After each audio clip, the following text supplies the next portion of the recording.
Harry, Peter, Spike.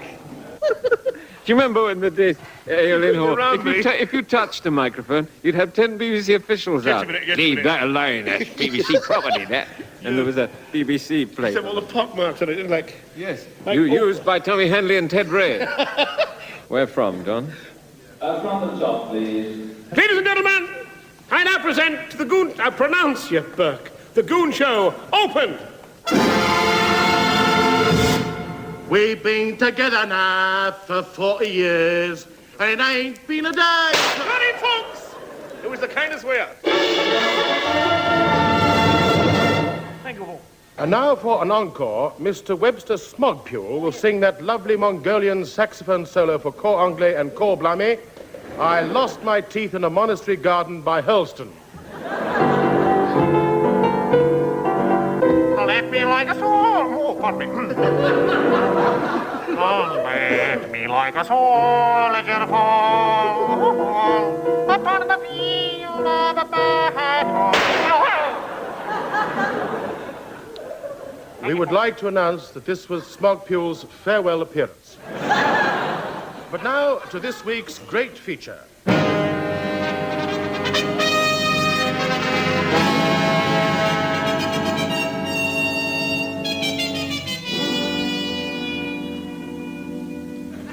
Chapter 1, 1939. I joined the colours. No, put me down.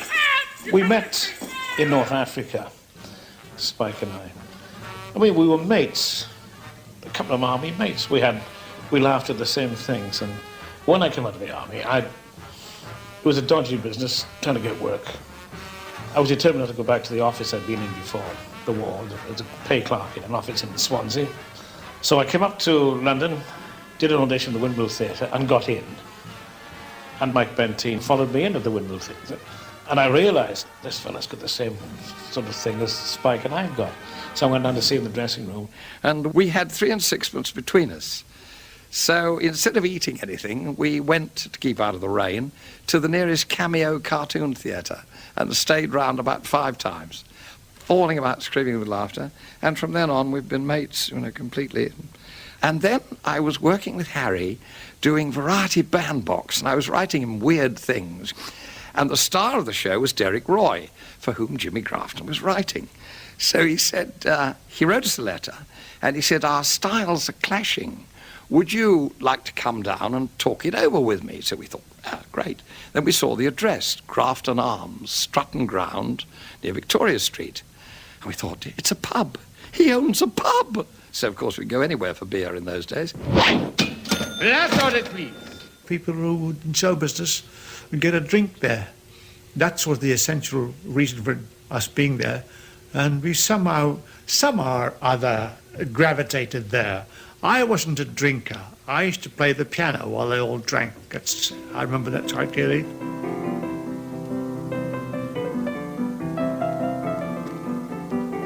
It was coming together. There was Spike and I started, then I met Mike, so I introduced Spike to Mike. And it grew. Anybody who played the Windmill went to Grafton's, which was Mike, Harry Seacombe, Peter Sellers, Larry Stevens, who knew Harry from the Windmill, Tony Hancock, Alfie Marks, Graham Stark was a chum of Larry Stevens, and in the end, pretty well the whole of what was going to be show business for the next 15 years was upstairs at Grafton's. You've never seen anything like it. Young, mad, enthusiastic and wild. Remember, we were all ex-servicemen.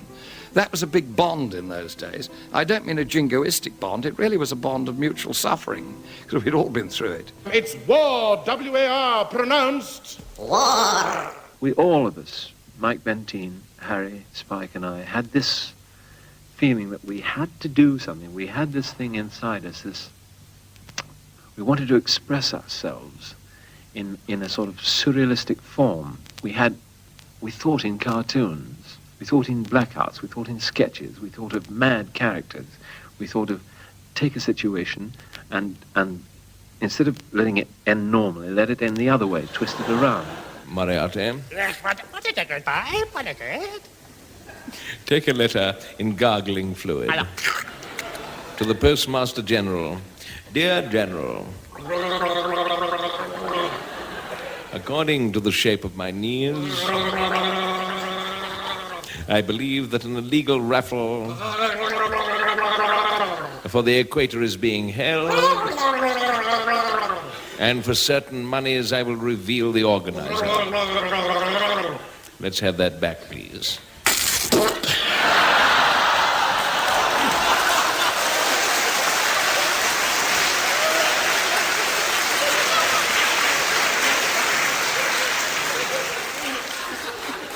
You filthy swine. You've watered my peony. Sometimes I'll read this to people at the pub seeking out some kind of acceptance of the jokes. And, of course, they were all as thick as planks. They're just boozers. They never laughed at anything. So some little light in me said, ignore these stupid bastards. It is funny. You are funny. Enjoy it yourself. That was the driving energy behind me. And I've been like that ever since. That's why I'm now totally unemployed. We had these sort of get-together, ad-lib bits and pieces of comedy that we all sort of chipped in with. Recorded them on this, and went hysterical on this old wire recorder. What? Tape record it, quick! And this grew and grew and grew and grew. And eventually, as you know, after knocking on the BBC door for months and months, Pat Dixon got us on. Well, it came in via the back door. Peter Sellers knew Pat Dixon, who really was the enfant terrible of the BBC. He put on some very, very good shows. And he saw there was a potential in it. Patrick McNeill Dixon, towering individualist who wouldn't be put down anybody. And he fought it through and eventually got it on. Another cue coming down, 15 seconds from now. The BBC gave us a trial recording, a pilot show we did.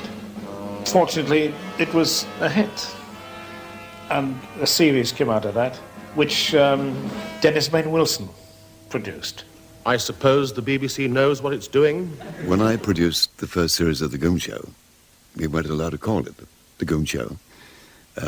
We had to call it Crazy People because the BBC thought that nobody would know who the goons were. To which I think Spike or Peter Sellers said, well, who are Take It From Here then? No response. The word goon had arisen in sort of different ways for each of us. I think we all caught it from Edgar Segar's famous cartoon strip Popeye. You know, the goons were these what-no type characters, a featureless face, huge hairy arms who spoke in soundtrack. And then during the war, I talked to a number of escaped prisoners of war, and they always referred to the German guards as the goons. The others had their own origins for goons, but we all recognized the word instantly and used it. The first shows were appallingly unfunny, but absolutely highly charged with the promise of more electricity to come. Good evening. Good evening, Captain. Glad to have you with us again. Glad to have me with you, yes. Now tell me, Captain, is it true that you built the Suez Canal? Oh, yes, Mr. Billigan, yes. Oh, yes, I built it. It took me a long, long time, though. First I had to get some permission from Cleopatra. But Cleopatra's been dead for 2,000 years. I told you, it took me a long, long time. What do you want, Fishy Pipe? I sure am like him, Mr. Farouk. I'm building a canal, and I'm afraid it's going to run right through your house. What? Do me a favour, yocky boy. You think I'm going to run downstairs and open the front door every time a ship wants to go through? Well, what? You silly old thing, you don't have to do that. No? You can leave the key under the mat. Mike was Captain Pureheart. You know, which is quite close to himself, as Daddy was close to me. It sort of presaged what eventually happened with Neddy being a central character. He was going that way, I think. Osric was a favourite of Spike's. He always loved it. They used to give me the posh voices, you see. They gave me the hellos and the yes, and this is Hugh Jempton here, speaking to you from Kempton Park. And, you know, one of those. In the second series, we were getting better. We got a few more coconut shells. the scripts got better and better and more adventurous. And it was still very much a documentary format. And Spike, I suspect, felt confined.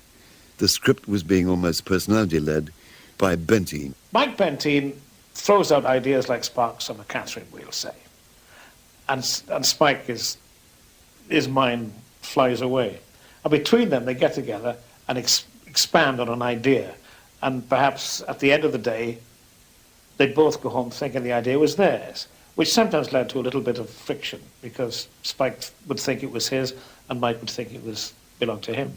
Everybody being an individual, which is the right of everybody on the planet, sees it slightly differently. We all laugh at exactly the same things. I mean, the humour that used to prostrate Spike and Harry also prostrated Pete and me, you know. McGonagall. May I introduce myself, sir? I am William J. McGonagall, poet and tragedian and twit. The nonsense novels of Stephen Leacock. One line, it was, something in the lad's upturned face appealed to him. He threw a brick at it. Now, that kind of thing. Essentially, they were the basis of the sort of pricking of the balloon of pomposity was the thing that made us laugh. Mike Benteen wanted to go into reality documentary and take the mickey out of the present state of the nation, quite technically. The Brabazon airliner. If you will open the hangar doors, you can see the huge Brabazon airliner, a product of British genius. Start the engines! And you heard...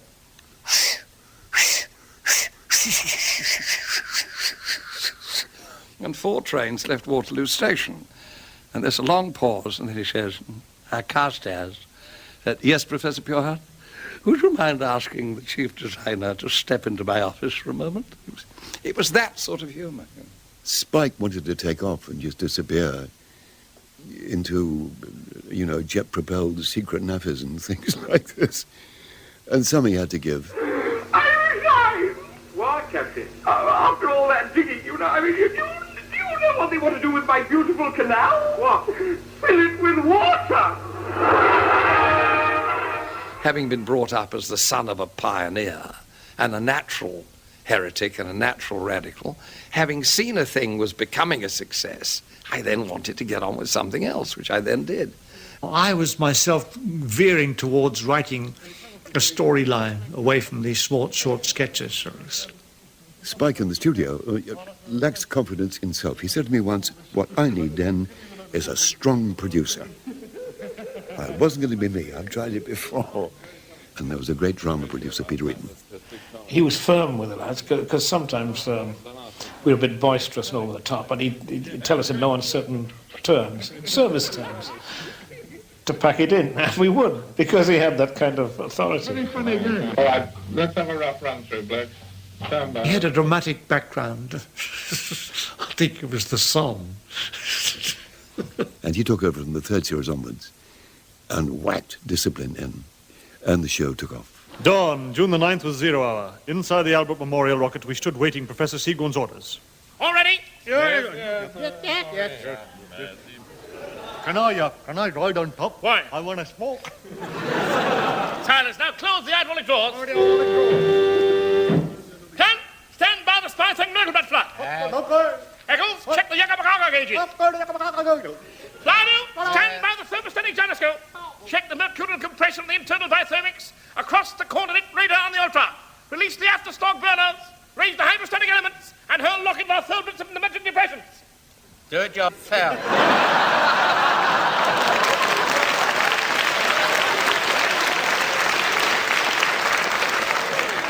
Mutiny! Eccles, arrest that man. Okay, come on. Take your dirty hand off my filthy arm. What?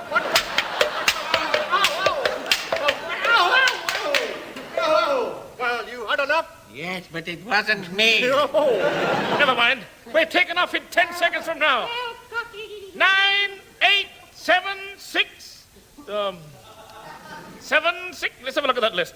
All right. 7, 6, 5, 4, 3, 2, 1... Now!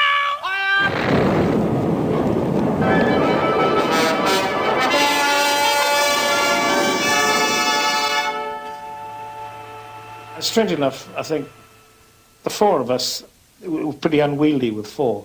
When it was stripped down to three, it seemed to work better. I'm not demeaning what Mike's contribution, of course, but that's how it seemed to work out eventually. Is this pre-recorded, this piano? It's all pre-recorded, is it? Yeah. Unfortunately, it's going boom, boom, boom, and we should be more spread out. The rehearsals were hysterical because that was the time when it all came together. The first run-through would be hysterical because they'd all be laughing and mucking about. And then when the band came in, you'd have a band rehearsal with the orchestra. Then it was a bit different because you were getting near the nitty-gritty. I'm in love with an old trombone.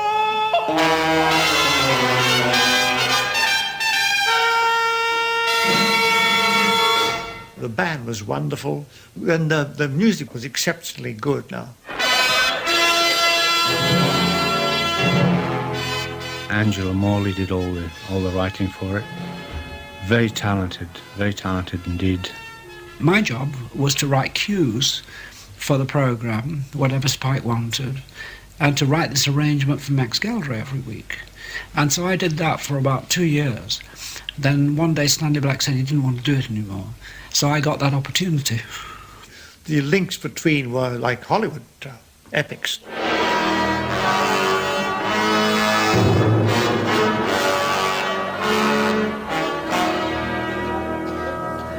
When I die, take all the treasures of my kingdom, place them at my feet, then bury me in some high, forgotten mountain. There was a tremendous lift from the orchestra. The Cruel Sea type music we had. The music was witty. That was the thing about the music. I'm going to clear my name and get back my self-respect. Yeah? I'll join the Navy!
Why? It's too damn noisy in the Navy.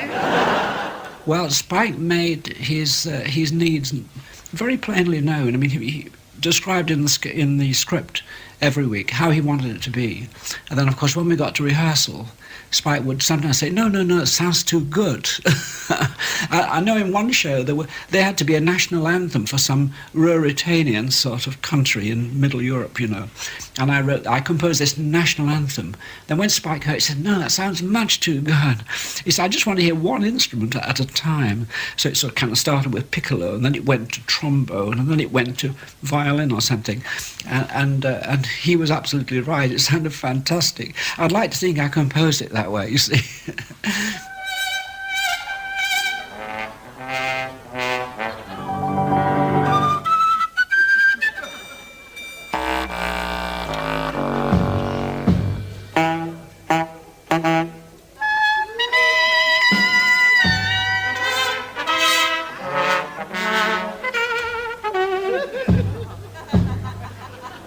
What a beautiful tune. Has anyone said it in music? No one has had the courage. Obviously, when you started playing the scoring by Angela, there was something in it for everybody there. All the band felt as if they were really an important part of the show, which of course they were. And the musicians in the band loved doing the show, you know. And sometimes they had little things to do, you know. The George Chisholm sometimes had a line or something.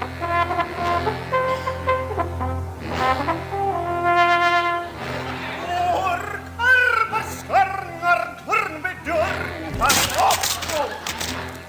and Poggy Pogson, who was one of the saxophones.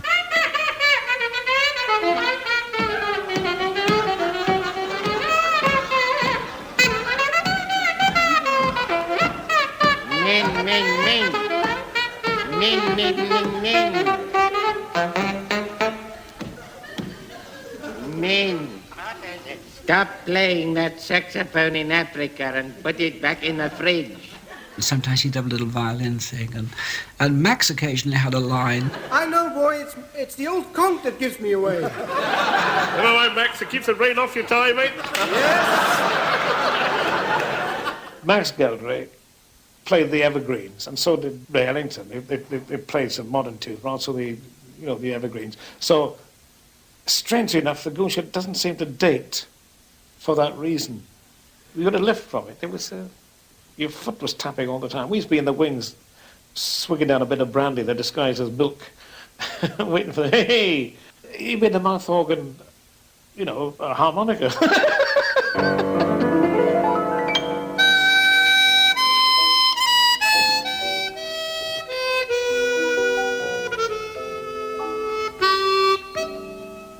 That's nice. Cool, blimey.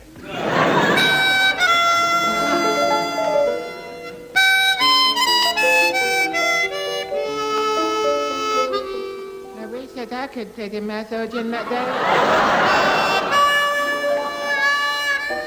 That is nice.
Let me take this. In the beginning, the Goon Show was a series of unrelated sketches.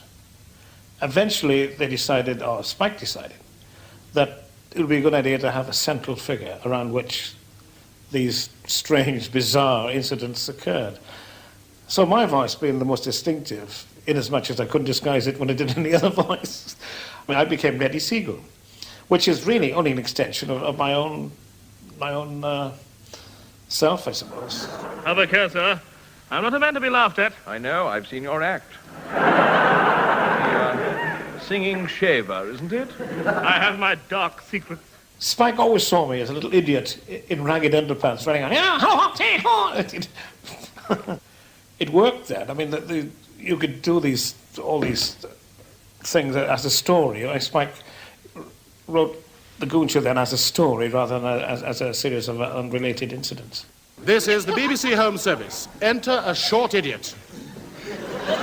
When Michael left, there was only two of them, and there was room for a third voice. And then, bit by bit, I didn't have much confidence in myself because I was pretty overwhelmed by the talents of Peter Sellers and things. But one thing he couldn't do was two voices at once.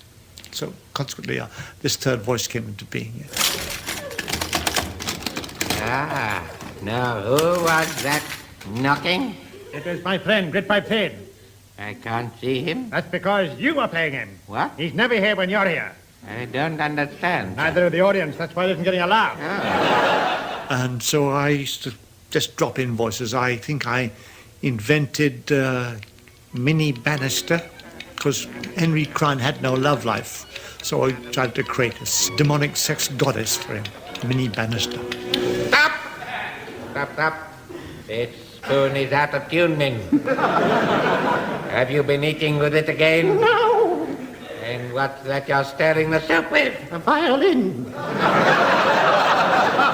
He's always got an answer, the old cow. No. And little Jim. I can't read this rubbish. He's calling in the marker.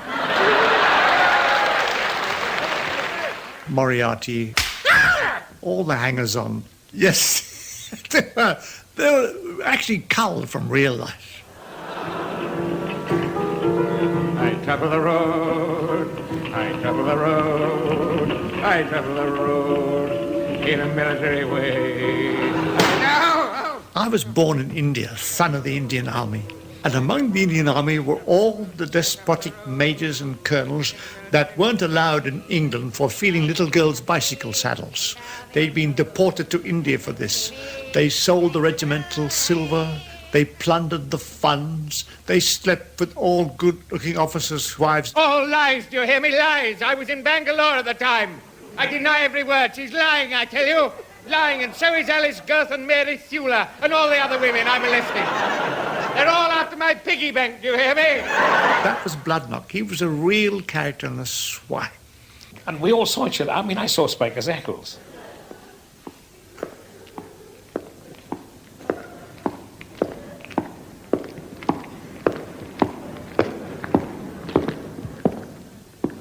I'm the anti-climax. I think Eccles is haunted by Goofy, childhood love of my life is Goofy. I slightly refined him and made him more into Homo sapiens on a very low key, you know. He represented the loser in life who always came up smiling out of every occasion and could not be defeated by logic. He can always overcome it. Like you ask him for the time, and he'd say, I've got it written down in a piece of paper here. Things like that. And if you say it's not that, your bit of paper must be faster than mine. Strange, insane. It's a child's logic, isn't it? Absolute children's logic.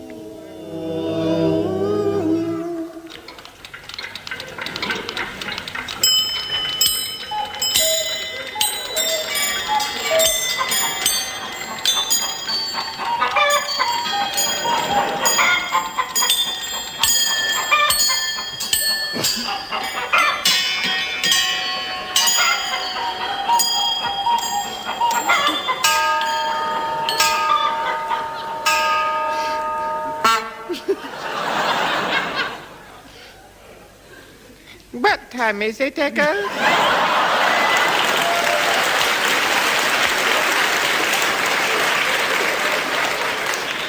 Just a minute, I got it written down here on a piece of paper. And a nice man wrote the time down for me this morning. Oh, then why do you carry it around with you, Eccles? Well, if anybody asks me the time, I can show it to them. Wait a minute, Eccles, my good man. What is it, fellow? It's written on this bit of paper, but it's 8 o'clock is written. I know that, my good fellow. That's right. When I asked the fella to write it down, it was 8 o'clock. Well, then, supposing when somebody asks you the time, it isn't 8 o'clock. Well, then I don't show it to them.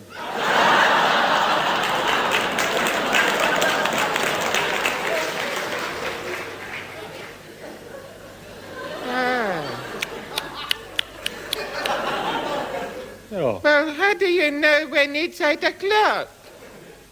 I got it written down on a piece of paper.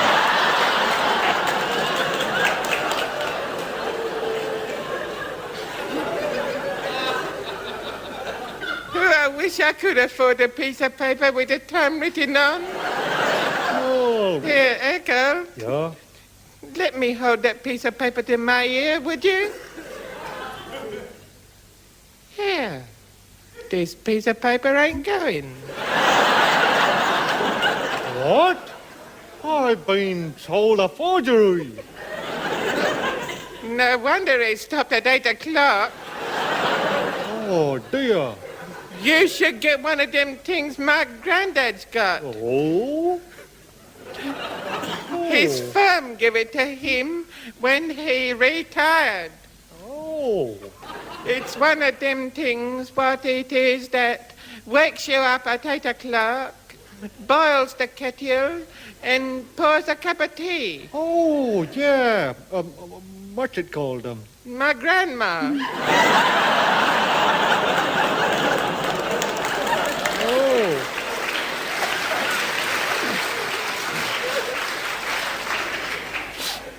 Oh. Oh, wait a minute. How does she know when it's 8 o'clock? She got it written down on a piece of paper. The marvellous thing was to stand next to Peter when he was doing Grit Pipe, because when he became Grit Pipe, when he did the voice of Grit, he became Grit Pipe. And he blew himself for Blood Knock, and he shrank for Henry Crun, and he became tiny for Blue Bottle. Physically, he changed. What remarkable. Harry and I, we just got out of the taxi and we're going into the stage door of the Chiswick Empire. When out of the shadows, it was raining, came a 6'2" man with a red beard, long red beard, and a scoutmaster's outfit, quite a young man, with a racing bicycle, and he said, "Hello, I want to be a coon." And I thought, God almighty, it's too tall for Spike. And Harry said, "It's Peter's fatter than that, it can't be Pete." And we realised he was for real. And I said, "You want to be a coon? I want to be a coon for the Goon Show. I like the Goon Show." He's a lovely bloke. So I said, "Well, it's not really up to us. You'll have to go over to Finsbury Park, Empire. I'm sorry it's raining." He said, "No, it's all right. I can ride in the rain." And I said, "Well, you go over there and you talk to Peter, and you say that I think you're a genius." "Yes, I will, he said. "Yes." He practically said, "My captain," and went roaring off into this howling gale. And apparently it turned up about an hour and a half later, because it's right across London. Anyway, the door opened and the fellow said, "There's some stranger, a geezer out here, I don't know what he says." I mean, Michael Bentley sent him along, so I thought, well, I might as well see him, you see. So, anyway, this tall fella, he got a little briefcase and he got a scout hat, but he got a big red beard with all this, and red knees and socks and all the insignia, you know. And he said, and I'm not kidding, this is how he spoke, he said, "Could I come in for a moment, please?" No. And I thought, what is this? You see? So I said, "Yes, certainly, please. What can I do for you?" He said, "I have just seen Macca Benteen at Chiswick, and he said that I'm a genius."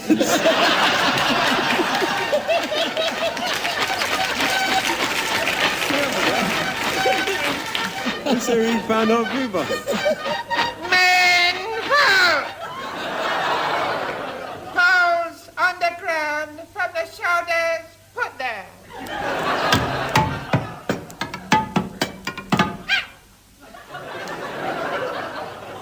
Men of the 3rd Finchley woke up.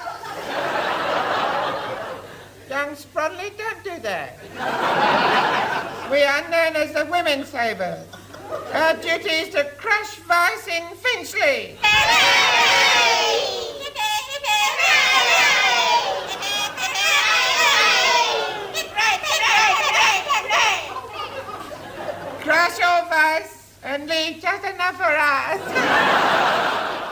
Grit Pipe Tin was all the very cool Englishmen I'd ever known, who basically had the arse out of their trousers. No, they were poorer, that they had the arse out of somebody else's trousers. Please, Moriarty. Keep still. You want us both out of this suit? Now. And they're always talking in big terms of money and all this. And I remember seeing them in my journeys through the world. I was sitting next to a man in a first-class seat on a British Airways plane, and he was talking in millions of pounds to me. One of our inmates is heir to £1 million. Oh, £1 million, oh, money. And I noticed that all his cuffs were heavily frayed, and that one of his cufflinks was a piece of string knotted to hold the shirt together. But he talked in millions of pounds like this. And then when he crossed his legs, I noticed an enormous hole in his sock with blackened skin underneath, which proclaimed he hadn't had a bath for a long time for a start. But he still talked in million until we landed, yes. I think he left money owing to the cabin crew. The rehearsals many, many times far eclipsed the actual show for hilarity. Because when the boys heard the joke for the first time, they were very tempered to laugh instantaneously in a sort of a really hysterical way, a deep, deep enjoyment of the joke. I am with Captain Goat Cabin's balancing stallions. And also with Miss Golden Finish. Late Dr. Eva's Golden Finish. That's the one I wanted to tell you. I knew I'd finish you off. It was magic to hear it suddenly exploding around your ears. It's like Beethoven must have felt when he wrote the fifth down and then heard it played. But then he had to go on and write the sixth and the seventh and so on. There's no let-up. It was terrible, terrible strain. You know, this constant search for something different every week really got to him. And as you know, he's manic depressive. My personality made me want to write a better one each time. And I almost succeeded in doing that, actually improving the quality of the shows. It was a sort of strange insanity. It was my place in heaven I was trying to fight for. That's what it was. I couldn't stop it, you know. There was nothing I could do with it. I had to write it like I was preordained. The mental pressure of turning out a show a week like the Goons must have been tremendous. And you know, Spike couldn't always stand it, and therefore he had to occasionally call in help. Sometimes he brought in an assistant writer, but there were occasions when, because the show was scheduled and had to go out, that the script, in fact, was by somebody else. Well, they are merely the indications of the times when Spike was particularly exhausted. It was essentially Spike's show. Towards the end, it was just him writing it. Larry Stevens did some very good things. Eric did some good scripts, but eventually it was all down to Spike. I think that Bernard Shaw would have balked at accepting a contract where you have to write 26 half-hour stories a year. But when you think of it, if you wanted to persecute somebody, you'd say, I sentence you to write 26 funny half-hours a year. It's unbelievable. It's overwhelming. It destroyed me. It destroyed me completely. So it wasn't a happy occasion. There used to be a feeling of relief on Sunday if it went well, but then you just went home, went to sleep and got up on Monday and started again. It was, in the words of justice, totally unfair to do it to a human being. But that's how the cards were played. That was the set number that they had to have on BBC scheduling, was 26 half hours. 6 would have been enough. Might have lasted longer. There were 1 or 2 Goon shows, or 2 or 3 Goon shows, where he wasn't able to perform. He wrote the script and he wasn't able to perform, so Peter and I did them. And then when we were ill, or somebody was ill, then as we say, either Dick Emery or Graham Stark came in and did something. When Spike got these sort of sad depressions and occasionally couldn't work, I was called in by Peter Eaton, who was then the producer of the show, and I depped, which was, you know, a great honour, I depped for Spike, alternating with Dick Emery. In other words, say there were 6 shows that Spike couldn't do, I would do every other one, and Dick would do the other one. So we would do 3 each.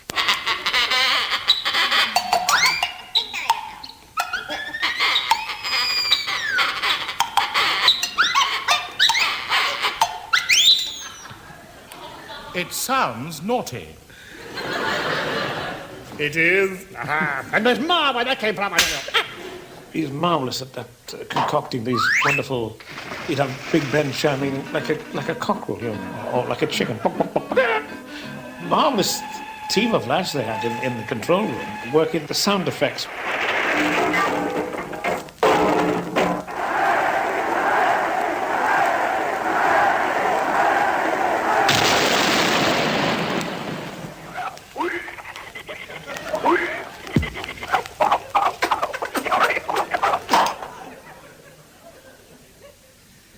Answer that phone. I think the effects of the show got a great reputation. This was because at this time most of the recorded effects were on 78 discs. They used to have knock on door and footsteps on gravel, which was the limit to the BBC Sound Archive. We wanted a Wurlitzer organ playing, changing gear and changing key at the same time, which was a wonderful idea and sounded very funny when it was actually done. Get in, buddy. Okay, buddy, get that crazy.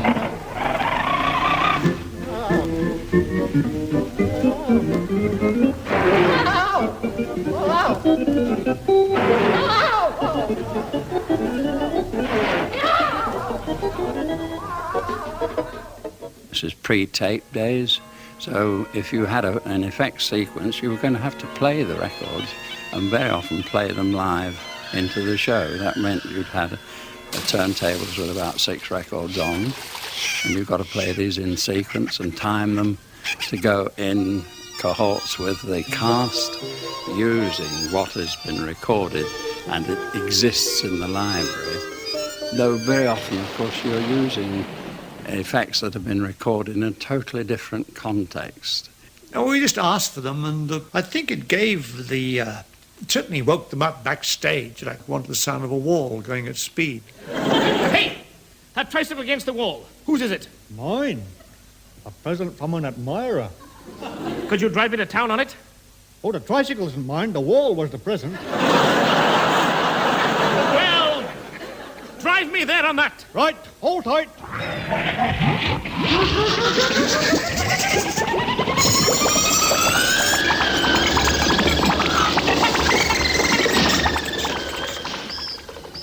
The sound you are hearing is Neddy and Eccles driving a wall at speed. We thought you ought to know. Pianos drawn by a gaggle of chickens. Can you start feeding in the tuning with the piano with the chicken after line 9? And an oyster. Fred the Oyster, which is actually a donkey braying and breaking wind at the end of it. Yeah, why shouldn't an oyster be German? Because an oyster can't talk. Have you ever spoken to one? No? Then you don't know, do you? Yeah. No. Now, look, we've got an oyster here. Fred, isn't it? Yes. Put it on the desk. There you are, Min. There, now, go and speak to it. Good morning. This is madness, you can't. You'll have to speak louder. He can't hear you. Of course not. The oyster's closed. Closed? Wednesday, of course. It's early closing. Shout loud to it. Shout loud. Shout loud. Shout loud. Good morning.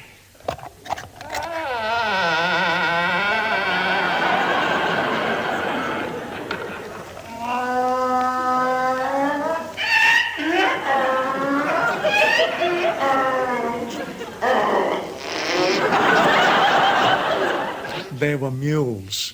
I remember these mules used to do this to cool their lips in India. They'd blow it's unbelievable raspberries. They used to collapse me. They still do. They still paralyze me. Whenever that happened, I was helpless. The thought of it was unbelievable. The mule was doing it, not knowing how funny it was. Yeah, I tell you what, can that come in full volume? You know, belt it right out. Oh, a bit more than that. Actually, it's the bigger one. There's one before There's one that, before that, which is a real. That's when they put the afterburner on. That one. Yes, it's a real. Get the afterburn. Yes, naughty Neddy.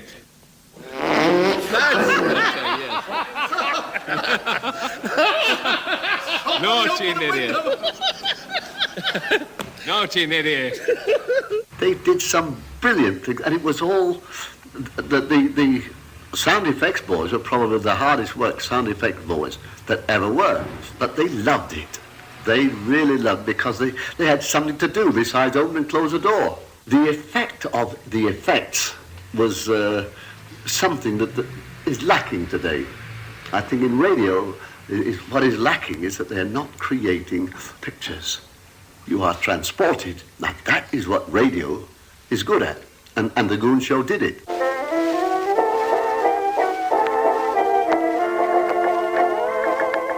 There was one show I liked very much, was without an audience. It was an experimental thing. The Starlings, which is done up in Newcastle, without an audience, done as a play, almost. I liked that. I think that was a good idea. Very, very, very funny show and exceedingly well done. And I think it should have been put up for the Italia Grand Prix. It should have been put up for it. Because the comedy is no heroes, really, when it comes to bureaucracy. Spike goes on about the BBC hating me. He hates the BBC to this very day, he says. I don't really believe he does. It's a mother machine, the BBC, isn't it? It's full of milk, and everyone's got a teat. There's no outfit in the world, even today, faced with a brand new product by a few crazy kids who not only would have kept it on, but kept pushing it and let it run, what, for 9, 10 series, was it? There were people, I mean, there's a story which Peter Eaton said was true, was that at a planning meeting, one of the senior producers got up and said, "This go-on show, what's it all about? Who are these go-ons?" Now, that was typical of a certain echelon at the BBC where they weren't fully aware of what they were doing, what we were doing. Scotland forever, sir! Achai, and ahoy, Feynman. It's a warm brach mulach lecht for the shidduch, the new one. And bless old Ghana, too, boy. Folks, I don't know how I get these parts. I just don't know. What about me, boy? They got me down as a Chinese. Man, you won't get away with it. Pop, bobble, bobble, bobble, bobble, bobble, bobble with the pink champagne. Everything was safe and sane till the waiter poured the cork at the store and pop, bubble, bubble, bubble, bubble, bubble, bubble with the pink champagne. He began to pour, I began to soar more and more and more. Oh, that pink, pink feeling as I went reeling toward remorse. Did I really fly through the ceiling? And did I ride home on my milkman's pink horse?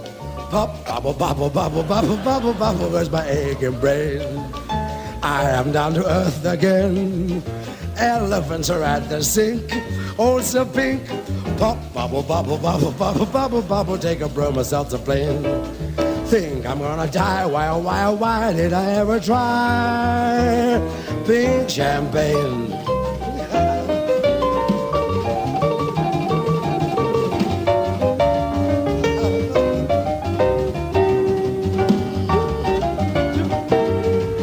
Last orders, please.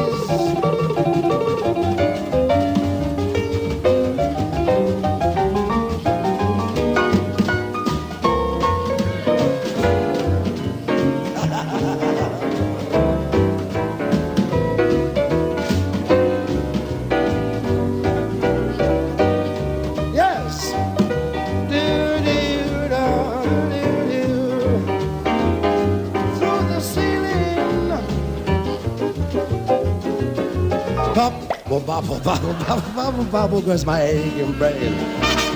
I am down to earth again. Elephants are at the sink, horse are pink. Pop, bobble, bobble, bobble, bobble, bobble, take a broom, myself a plane. Think I'm gonna die, why did I ever try pink champagne?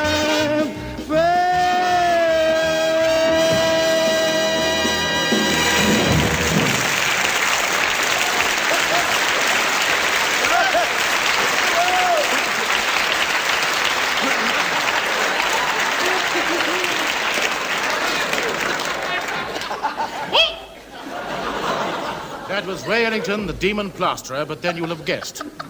Nothing was ever taken seriously, not even the announcements. Tim Timothy, marvellous. He was the epitome of the BBC announcer. He looked it, he wore a monocle, and he stood there with this disdainful expression, which is perfect for us. And then he left. And then Wally Greenslade, who was an ex-naval man. He was a big, jolly man, and he was wonderful. We used to send him up Broughton, especially when we were doing the straight announcements, you know, in Finch's button and things. I think Spike took a liking to him and to the character. That was quite wonderful. They had a duologue between John Snagg and Greenslade. I stood on the side of the wings and I laughed very much at these two straight men carrying out this conversation. Look here, Wallace. There's a rumour going around the corporation that you're thinking of leaving. Well, John, I have been getting offers. But, Wallace, you're not going to leave us. Remember, you're British. Dear John, what can I say? But what's the matter, Wallace? Aren't you happy with us? Isn't £3.10 a week enough? Not quite, John. But man alive, you were free copy of the Radio Times every week. He was great. Oh, Wally he was good fun to be with. By the time the last Goon Show of all came round, Wally Greenslade had died, so Andrew Timothy came back for that. When I announced the first Goon Show in a field off Tiverton, I was 30. I am now 93. It felt a bit strange for the first 5 or 10 minutes, and after that was great, just as if nothing had happened. Ecker. Yeah? It's me, Tin Buttons. Oh, my friend. Yes, I'm your friend. You remember me? I remember you. Yeah. Why do you not open the door? Okay, how do you open the door? You turn the knob on your side. I haven't got a knob on my side. I think Eccles will be working on a sewage farm at the moment. Bloodnock is in pottery in a home for retired officers, working the bar. Now, let me see, men. Yes, I'll pay pontoons only. Let's be having you now. Come along. Never mind, lads. Not for me, sir. I'm skint. No money? No. Grapple me, Gronkus. Get outside on guard. You military fool. Moriarty has been dead 20 years, but nobody will tell him. Oh, no! Oh! Blue Bottle is now the Prime Minister of England. I heard you call me my captain. Minnie Bannister, I don't know. Sorry, Henry. Possibly working as a housekeeper for Princess Diana. Someday I'll find you, moonlight behind you, down to the dream I am dreaming. Henry Crun is trying to die. Your smile, little smile. Grit Pipe Thin, or somebody like him, must be running the economy, doing the poll tax. Of the 10,000 tenders, I have given the contract to F. Bog and Company. Isn't that your wife's brother?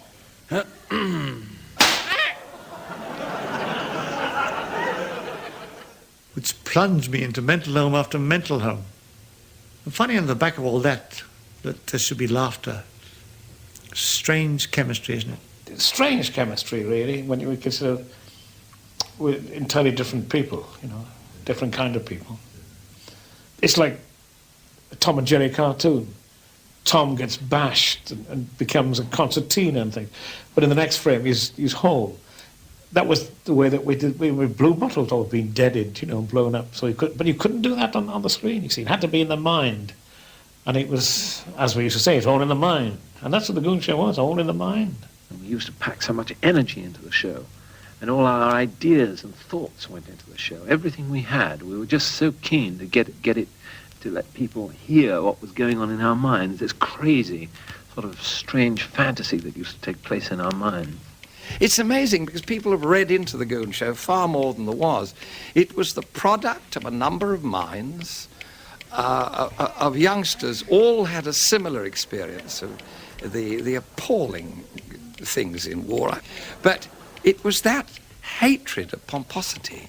So when they started, what do we want you to do? We all went, oh, yes. You were heretics. It wasn't the age of the hype. We never had T-shirts or mugs or paraphernalia from the exploiting it. Totally unexploited. But it made it very pure in a way. It made it unsullied by commerciality. So it remains a very pure and dedicated show. And I think, without sounding too egotistical, it will just last as long as the tapes last.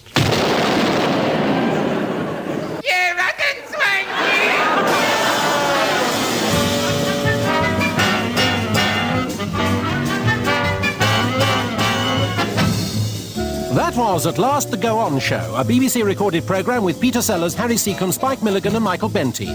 And the voices of Eric Sykes, Graham Stark, George Chisholm, Dennis Main-Wilson, John Browell, Angela Morley and Charles Chilton. The music was by Angela Morley, Max Gildray and Ray Ellington. The scripts were by Spike Milligan, Eric Sykes, Larry Stevens, Michael Benteen and Maurice Wiltshire. The programme was researched and compiled by Michael Poynton, Ted Kendall and the producer, Dirk Maggs.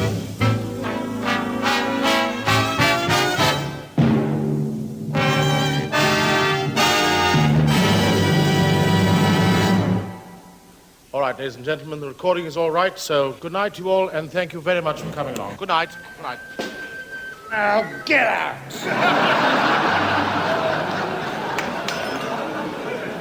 Now you know what we have to do in the Goon Show. Yes.